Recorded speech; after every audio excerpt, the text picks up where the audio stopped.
I think so. I think we're gonna do it. Start video. Okay, we are on 17A4, Daf Yud Zayin Amud Aleph. Okay, let's begin. Ahlan u'sahlan. All right. The Gemara says as follows. So we wanted to know what's going on over here with regards to this shamta. What is this shamta? Where does it come from? My shamta. Where does that word come from that you're going to call a guy who's putting in cherem, you're going to call it shamta? The Gemara says, Amarav, shamita.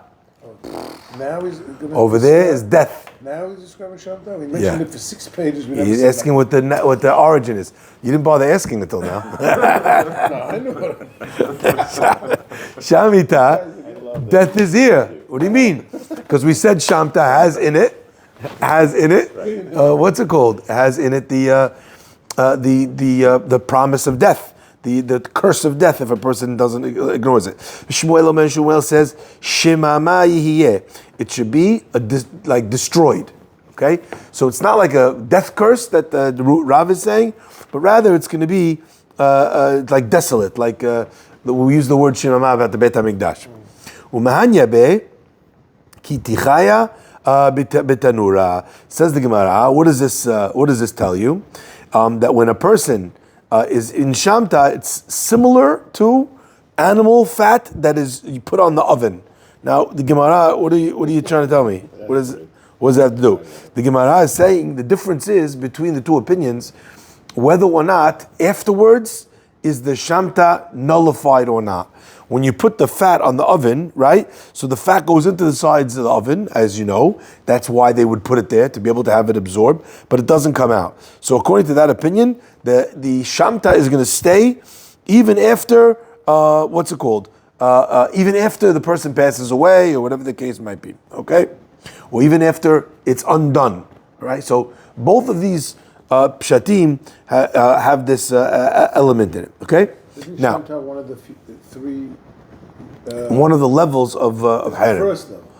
We had one opinion that was the middle level, and one opinion was the highest level. Nizifa, nidui, shamta, harem. That's normally how we go. Yeah, but some people say harem is a term that applies to all of them, and shamta is the highest. So, different approaches. All right. It says the Gemara. Now, where are we? Shamta, Nidui. Upliga d'Resh Lakish, says the Gemara, and the Gemara, this understanding is argues on Resh Lakish. What does Resh Lakish say? Resh Lakish, just like the Shamta, right, goes into the 248, all the parts of a human being and human body. Also, when it leaves, it also leaves the 248. So the same way it goes in, it also leaves. Says the Gemara, when it goes in, how do you know that it goes into all the person's limbs? This curse, this shamta. The city should be cherem. Cherem gematria, 248 havu. Cherem is the same gematria, chet, 8, resh, 200, mem, 40, 248. So you see, cherem, the word that we're using for this concept of excommunication, is 248. Says the Gemara, how do you know that when it leaves, it also leaves the 248? Because it says, Biroges, Rahem Tiskor. In a time of anger, right? Rahem Tiskor, Hashem, please remember mercy. The word Rahem, which means mercy, in a time of anger, Ya'ani, when a person is in excommunication, the word Rahem is the same letters, 248. So in the same way that Harem, when it's applied, hits 248. Also, Rahem, when it's taken off, is 248. Says the Gemara Rabbi Yosef. Yosef says, Shadi Shamta Agnuvta de Kalba. We should put a Shamta on the back, the tail end of a dog. The Ihi Dida Avda. And then that will do all the work. Ihi Dida, it itself will do all the work. What does that mean? You had a certain dog, and the dog was coming around chewing up all the shoes of the rabbis that they would leave, maybe when they were doing Kohanim, maybe when they were taking a nap, I don't know. They didn't know whose it was. All right? So what did they do? They put a shamta on the whoever it was that was chewing up these shoes. And what happened? Itlebe nura begnufta ve'achalte. The fire caught on to the tail of the dog, and it burnt the tail off. So you see, the Gemara says, Shadi shamta gnufta de kalba v'idida avda. Put the shamta on the tail of the dog, and it will do its work, illustrating that the shamta that they gave fell on this. Now, the point here is, I think what it's saying is a powerful thing. What are we bringing down this story for? To teach you how to curse a dog? What are we doing? The answer is that we just got finished telling you that Shamta applies and it permeates all of the person's body. He's like, it's not just that he has a excommunication on him and the sign, do not let this guy in to the shul. It's everything. It's like soaked into his body. Very scary thing. And the Gemara proves that point by here where the Chachamim just put out a Shamta on whoever was damaging all their shoes and running away, and it turned out it was a dog. And what happened? The dog's tail fell off. So you see that the Shamta of the Chachamim even took effect on an animal that didn't even know what he was doing.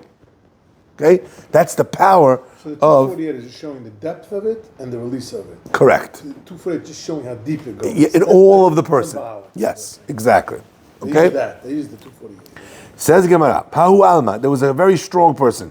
He was bothering the young rabbis, okay, or young student. He came to Rabbi Yosef. Amalei said, Zil Shamte, go, the guy is driving you crazy, he's beating you up.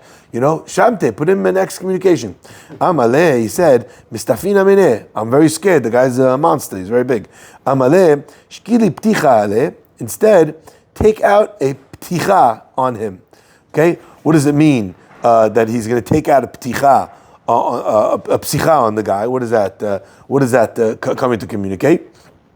So the Gemara is saying that not only he was advising him not only to put a shamta, a regular shamta on him, but rather doing something that was written up. So this pticha was written up as an excommunication. Okay, like a document saying that this person is in harem.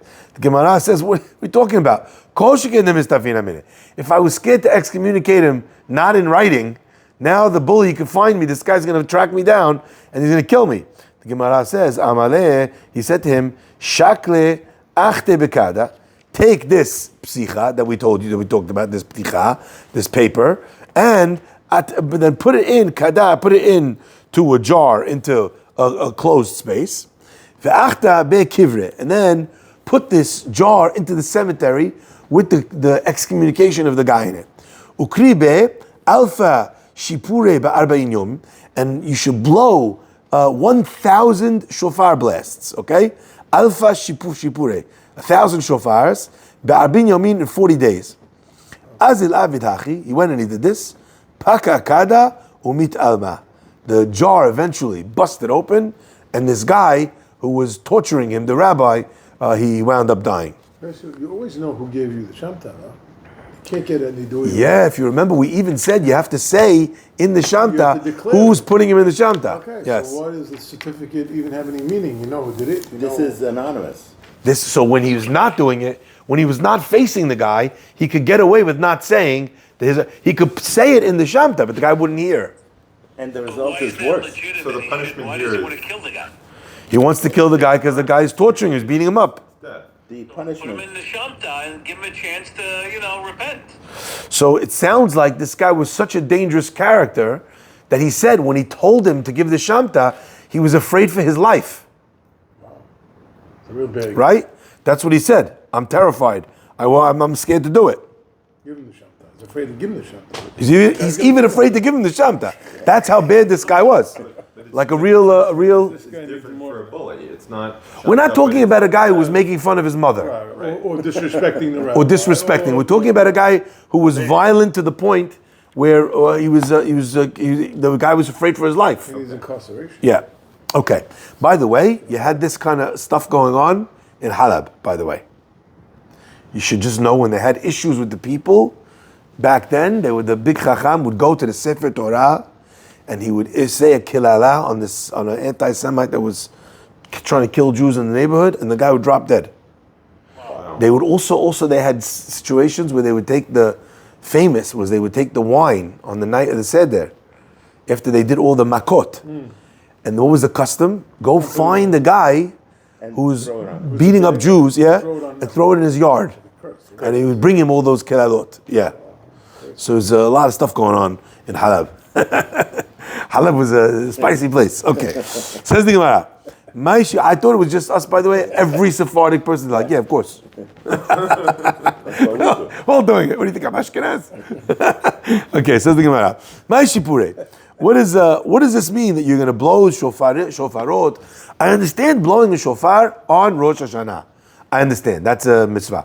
What's this idea of blowing the shofar around the, in a shamta, in a excommunication? What's the connection between those two things? Just take a look for 1 second. So that would be a very public display of blowing the shofar. Everybody would know this guy's a shofar. Kind of like, do you know what I mean? What do you mean? If you go and blow the shofar 40 times to show No, the whole point community would know. of putting it in a jar in the cemetery is the guy should not find out. I understand. So blowing of the shofar is, everyone just thinks the guy's Mejnun, he's blowing a shofar in the cemetery. But they had no idea that was why he was doing it. He hid the jar somewhere in the cemetery, and then he blew the shofar there, okay? But the point of the cemetery was that no one should find it, But it didn't blow the shofar. because that way the guy won't kill him, Here the bully is Jewish, right? I would imagine. Yeah. Okay? As opposed to in Halab. Doesn't where the shofar anybody- counter hiding the fact that you... No, it just makes noise, but no one knows why you're making that noise. It's not like someone's going to come and search the cemetery to look for a jar. You see what I'm saying? Maybe after they learn this Gemara, you gave away the secret. Now, okay, fine. Says the Gemara. Mai shipure. What's the connection? What are you doing? And the Gemara says, shenifra'in mimenu. The word shipur is connected to the word shenifra mimenu. That will take, the guy will get his just recompense. He'll get payback from what he did. Okay, so the word shofar itself is like shei para, that he'll have to pay for his terrible deeds. The Gemara says, "My tavra." So when you're blowing the shofar at the excommunication, we know that you're supposed to blow tavar. What is that tavar? What should that remind you of? Excellent. What's that called? Shivarim. Shivarim. Why we call it tavar? In Aramaic, shin and taf are interchangeable. Okay? So a lot of times the shin and the taf are used interchangeably. So tivarim is the same as shivarim. Okay? So the Gemara says, my tavra, why is he blowing shivarim and not the tikiyah? Amar Rav Yitzchak b'nei Rabbi Yehuda, Rav Yitzchak said the name Rabbi Yehuda, tavre bate rame. When a person blows the shivarim, we're illustrating, we're communicating, okay, that the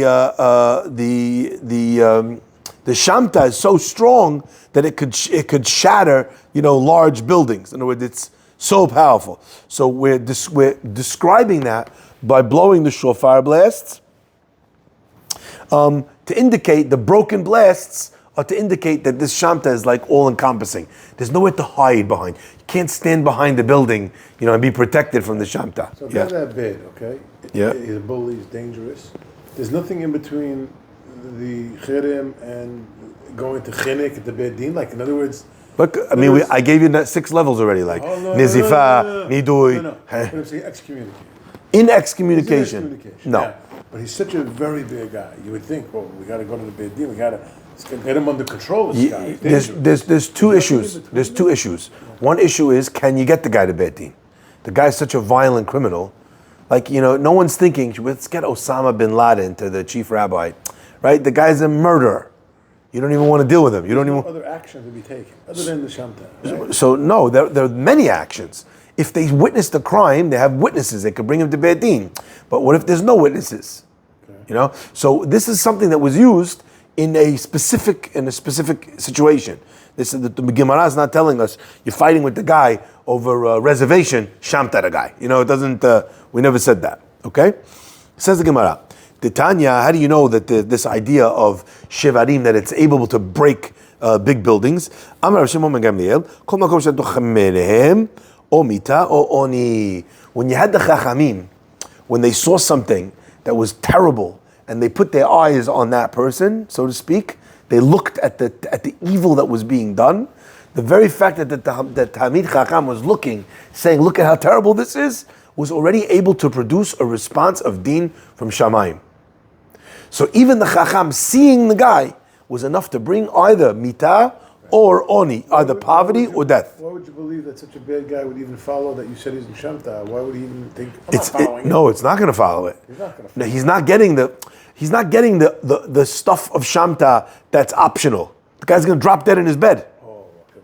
It's a crazy. Yeah, it's a curse. That's what happened. They did the thing, they're blowing the thing, it breaks the vase, the guy moots in his, at the nickname. Okay, says the Gemara. The jar in the cemetery, symbolic that it's not going to be dealt here on. No, it's it will be dealt elsewhere. beautiful pshat, but Rashi only says, because nobody hangs out in cemeteries.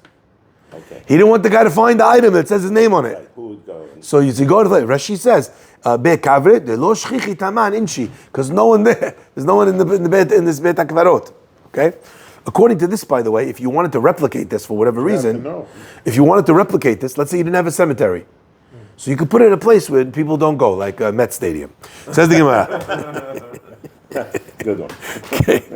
The word Shamta is like Sham Metz. That's where the Mets are. That's Shay, even better. Shay Metz. Okay, fine. Says the Gemara. Mehayeha Met team. Says the Gemara.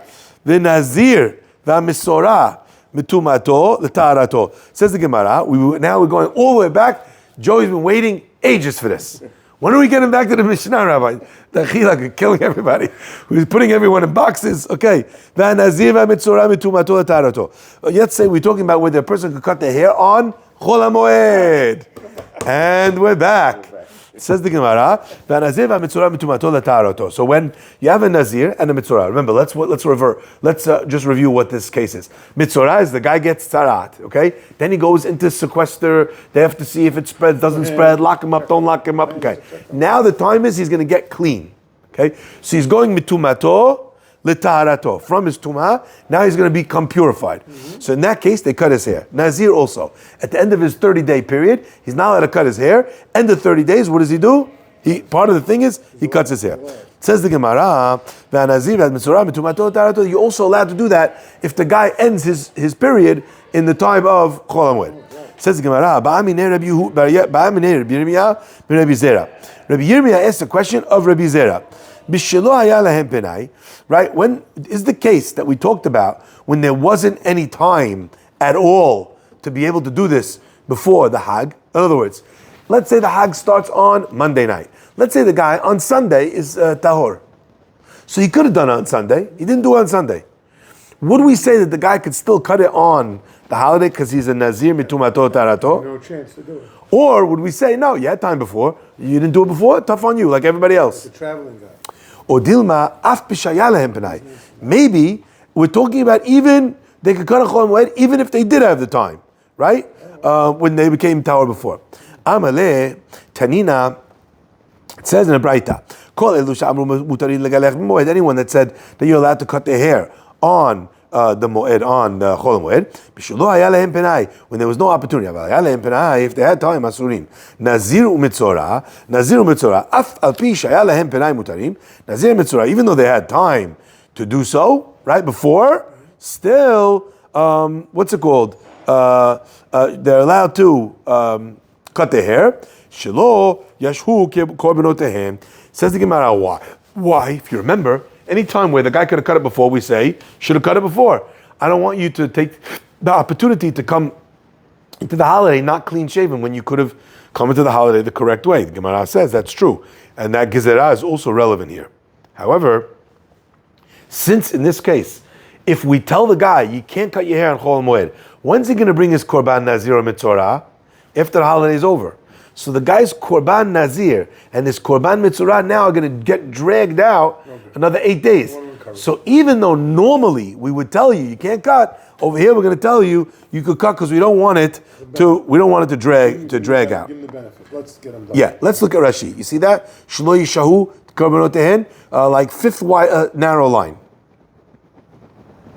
Shlo yishahu korbanotehen. Rashi. Okay?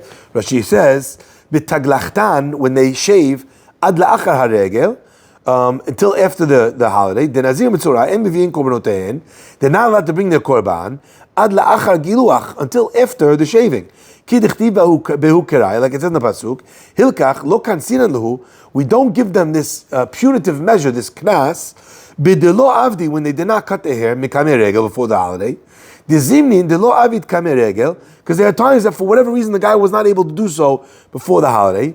Umi asr lu b'moed nimtza shemishahina korbanot ve'enan krevim yom hashemim bizmanan. In the end, they're not going to do their korban on the 8th day.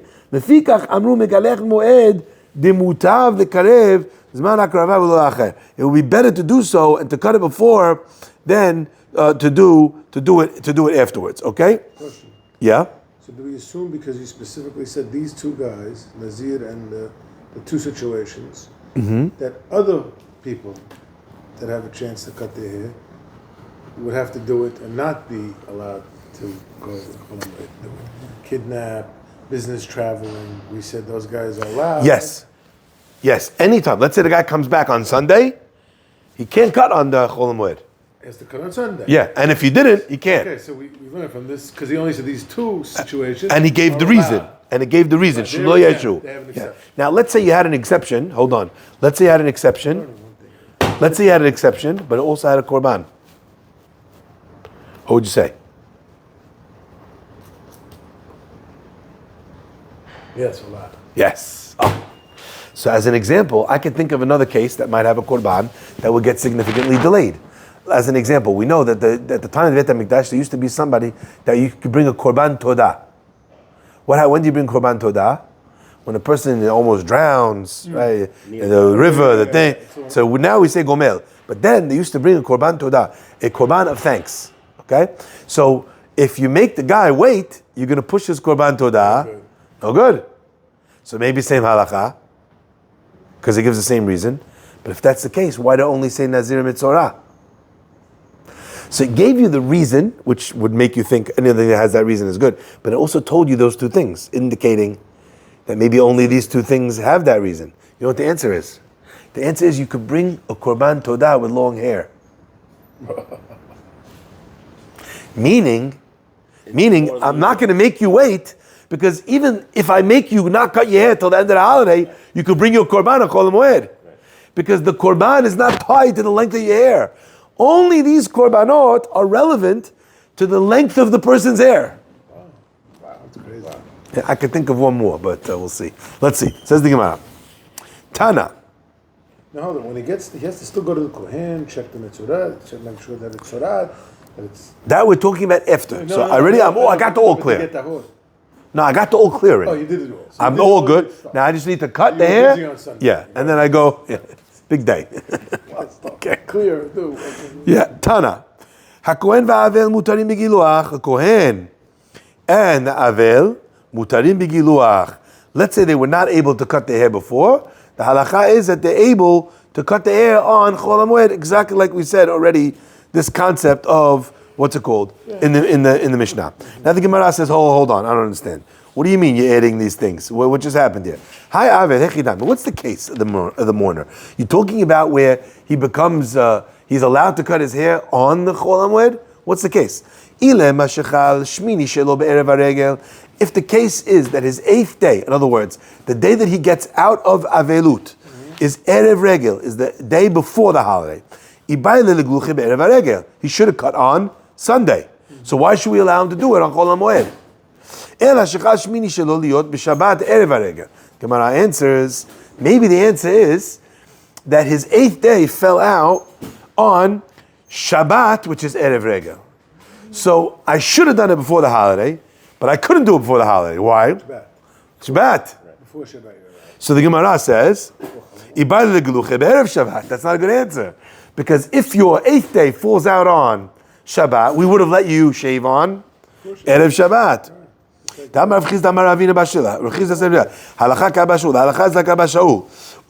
when a person has the 7th day, they get up in the morning, we say miktzat yom kikulo, half the day is like the whole day, right? That's why they get up on the 7th day in the morning.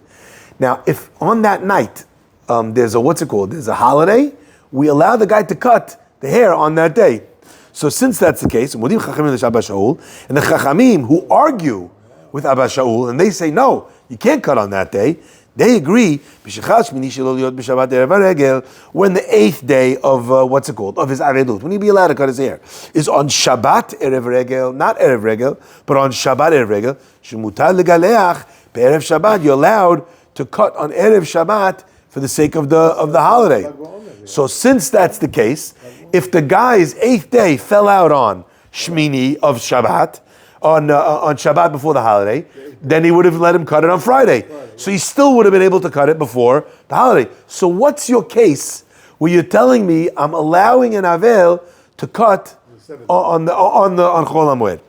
Gemara answers, Lo tzricha. Shechal shvi'i shelo liyot b'Shabbat erev haregel. No, you're right. If the 8th day falls on Shabbat, good. But what if the 7th day falls on Shabbat? Then it's too early. Then, to go early before Shabbat, he's still in the Avelut. And since he's on day 6, he would get up on Saturday night. even Abba Shaul says you're not He done. would get up Saturday night, and the day Sunday would count. So if day 7 would be Shabbat, he would get up on Shabbat. Right? But day 7 is Sunday morning. Yes. Well, sorry? Day 7 is Sunday morning in this case. In this case, no. Day 7 is Shabbat. Shabbat. Erev Regel. Right. So if we would try and make him go early, Friday's the 6th day. no, nobody says that. Okay? So that can't be the case. All right? So the case is where the guy, so now what happens? Now on Erev Hag is his 7th day. Right. So his 8th day is what day? Festival. No, festival. holiday. First day of holiday. So when it comes down to Chol HaMoed, when was he supposed to shave? The Gemara says that's the case where we allowed Avel to shave on Chol HaMoed, where he truly had no option to be able to do that. And we said the half a day counts as a full day, right? We said that for Half a day, according Counts as the to day of morning. okay, according to Abba Shaul, and that's right. According to Abba Shaul, everyone holds half a day counts as a day for that thing. It's The still question morning that is, day, though. Even though you're getting up, it's still morning that right? So could you cut your hair on that day? That is a machloket Abba Shaul and the Chachamim, and they agree if it's erev Shabbat, Yes. then you're able to do it. But not erev Shabbat, you're not able to do it. Okay. But no one says 6.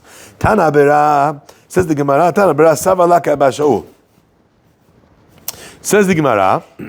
So it turns out that the Braita is going according to Abba Shaul. De'amar miktzat yom kikulo. That he holds that half of a day is the whole day. Yom Shivi'i olelo lekan ulekan. And we count the 7th day, lekan ulekan. In other words, it's the 7th day of Avelut, but it also counts as the first day of Shiloshim. Okay? Says the Gemara. That would allow. Right. Well, it turns out that Shiloshim is now on the first day of the holiday, so we would cancel out Shiloshim because of the holiday, okay? Because Avelut doesn't land the holiday.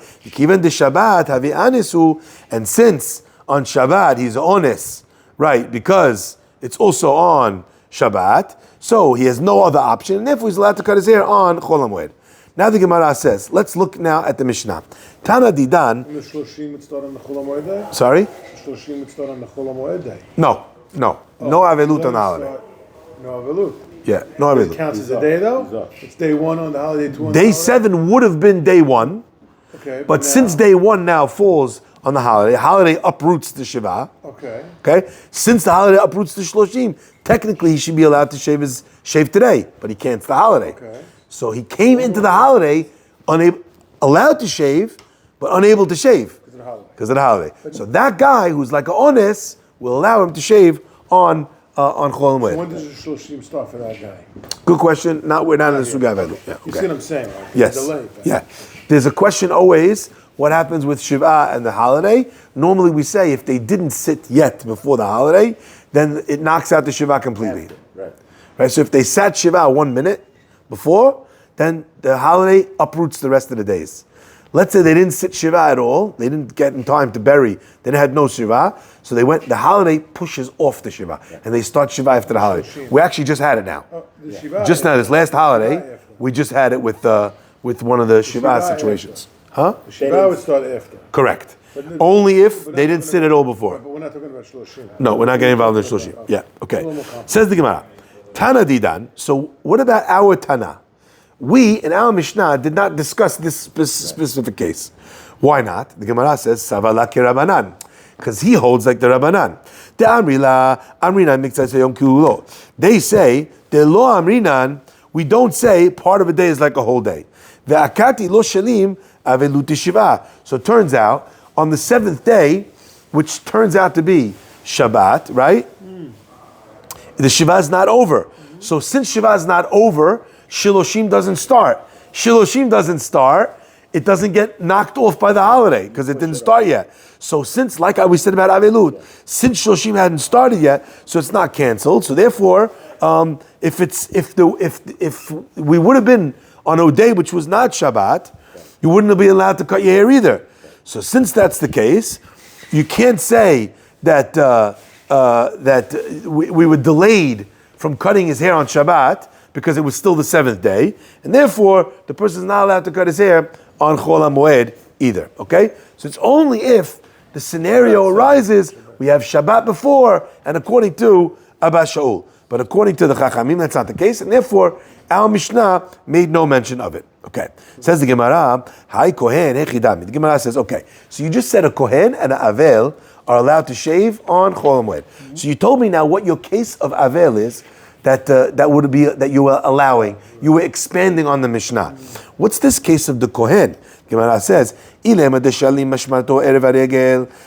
the case is where his mishmeret, his period of service, ended erev haregel, and since he did not have time to cut his hair erev regel, okay, where the guy is maybe should be allowed to cut on Chol HaMoed.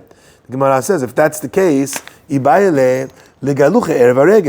he should have cut his hair the day before. So in other words, if his mishmeret ended the day before on the Sunday, what should we do? Cut on Sunday. So we shouldn't be allowed to cut on Chol HaMoed. So what's the case that we allowed the Kohen to cut his hair on Chol HaMoed? The Gemara says no. We're talking about a case where the mishmeret, his period of time of service in the temple, ended on the holiday. Since it ended on the holiday, okay. So it turns out that it's in the middle, and since the middle of the holiday, he has no option to cut before. So what would be the case?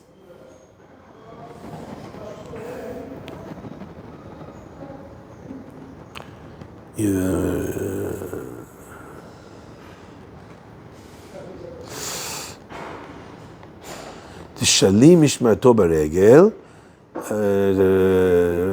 I don't know why. Why do they have to move the Shabbat into it? I'm a little bit confused. Give me 1 second.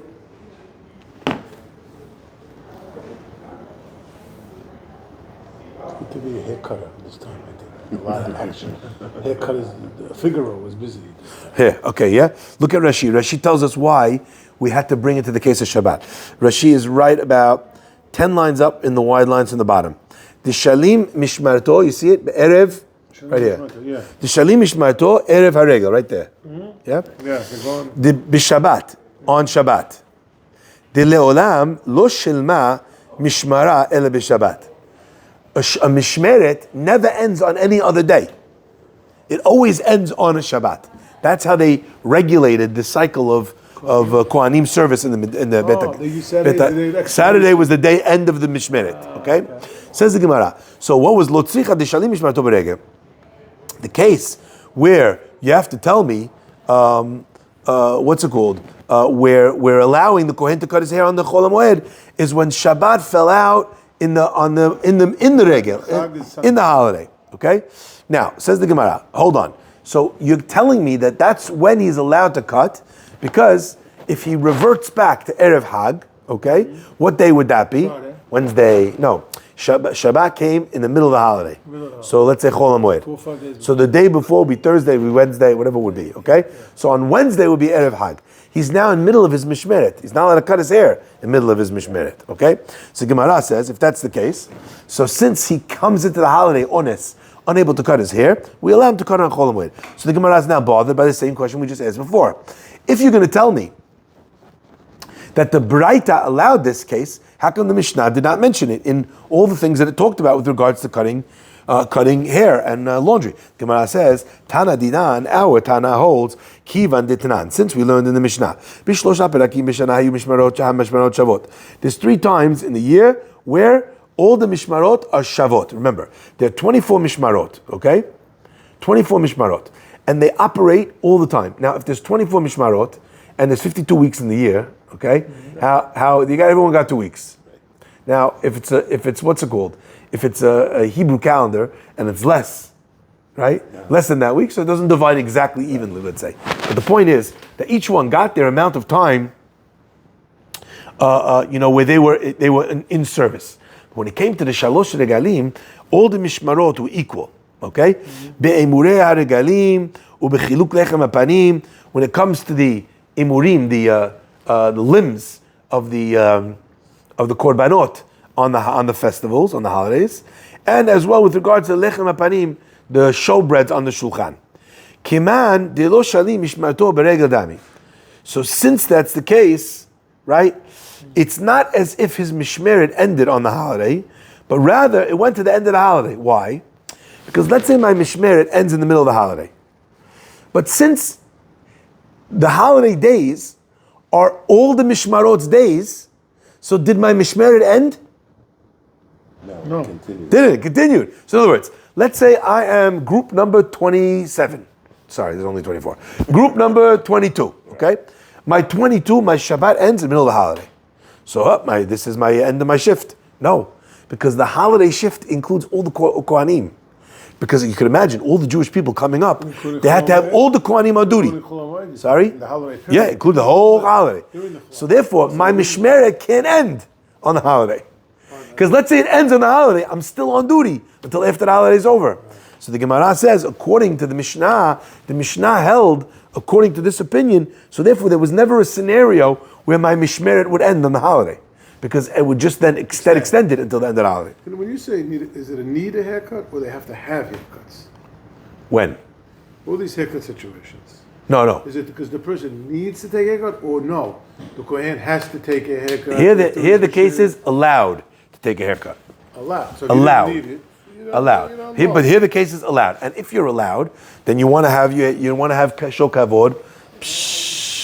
I got you. You want to have kavod for the what's it called? For the regel. Upstairs. Right? So since that's the case, you want to have kavod for the regel, so you would cut your hair. Nazir and mitzvah are different. Because then they needed to cut their hair for the korban. Okay.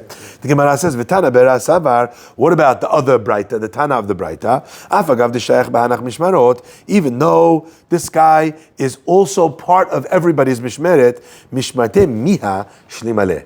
It's true that my job continues, but this isur, the thing that I can't cut my hair as part of my mishmeret, that's only when it's my specific mishmeret, not when I'm included because everyone's on call. So that's not my mishmeret. So it's not considered as if my mishmeret continues. Baruch Adonai Le'olam. Amen.